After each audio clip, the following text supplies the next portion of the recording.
Here we have a non-right angled triangle, and we've got to find something. We've got to find the value of x. I could start by trying to use the sine rule. You know, I've got several unknown things here. The sine rule would go that x plus 4 divided by sine 60 would have to equal, well, here's a problem. I don't know this side. I know this side but not this angle. I know this side but not this angle. Sine rule isn't going to work, and it's going to have to be the cosine rule. So how does the cosine rule work for this? Let's have a look. Okay, so if we label the sides, this side is little a, this side is little c, this side is little b, and let's have a look. So we're going to go a squared is equal to b squared plus c squared minus 2bc cos a. All of this lot multiplied together.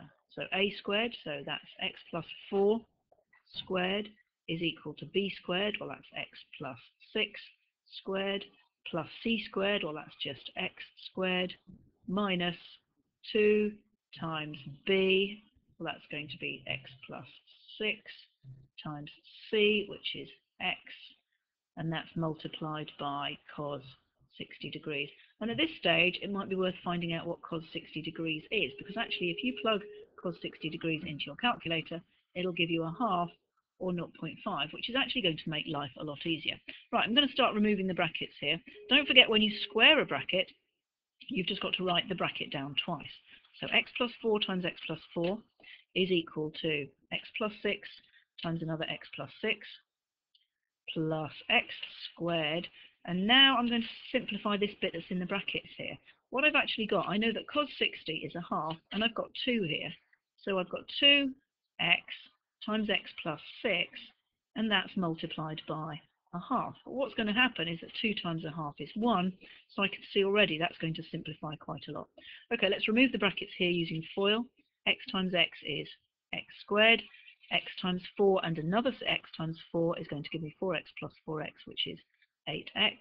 And then 4 times 4 gives me 16. Let's remove the brackets here. Same way, x times x is x squared plus 6x plus another 6x, well that's plus 12x, plus 6 times 6 is 36, and that's plus another x squared. And then remember this bit, now the 2 times the half is disappearing, I've now just got minus x brackets x plus 6. Okay, let's keep going. So x squared plus 8x plus 16 is equal to, now I can see I've got an x squared plus another x squared here, well that's just 2x squared plus 12x plus 36, and now I'm going to subtract. Here in the brackets I've got x squared, and x times 6 is 6x. I'll remove that in a minute.